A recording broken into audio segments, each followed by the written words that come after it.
Episode 6, Endless Possibilities. And just so we're all on the same page, the family bank option is limitless, but let's take a look at how it can directly affect our real estate careers.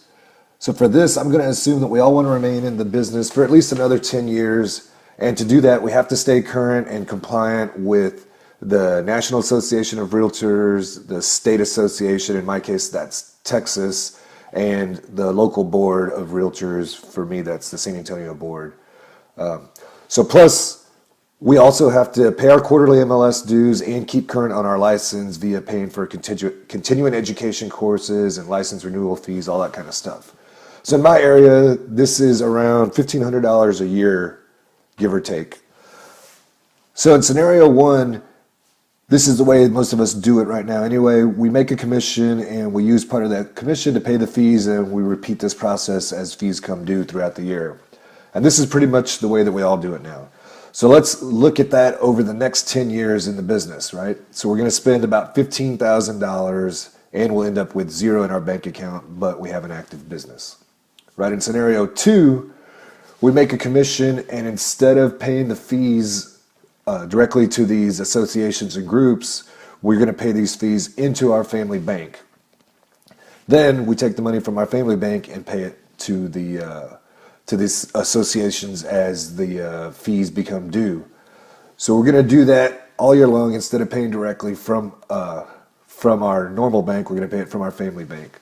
So at the end of 10 years, we still end up spending the $15,000, but we end up with $6,318 in our family bank because we put that $1,500 a year to work, and it's earning interest for us over that time period. So see, the point is that we're going to buy the cars and we're going to pay the fees to keep our license active anyway, right? So why not do it in a way where we end up with more than we started out with, and then we'll have enough money to buy another car or keep our license active for another year.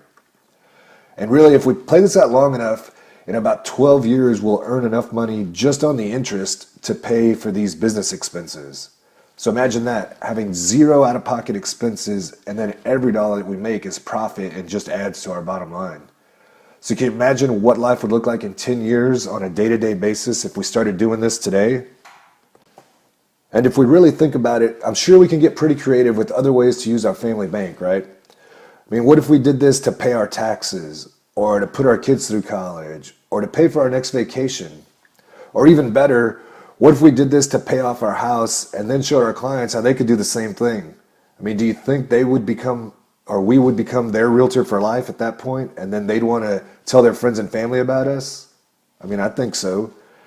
And what does it take to start our own family bank? Well, all we need to do this is just what the bank does, which is take deposits and then earn interest on our money as we lend it out to ourselves.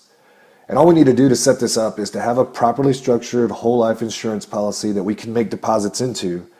Then that money will work for us risk-free, earning compound interest from a guaranteed rate of return. And then we can use this money to buy the things that we want and need during our lives. Pretty simple. Well, I hope you enjoyed getting this information and that you're starting to see some of the possibilities.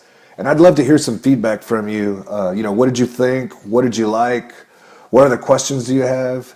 And you can just call me or text me and we can talk a little bit more about it. And I'll be happy to get you in touch with the expert that put my family bank together too, if you'd like. Thanks, and I hope to hear from you soon.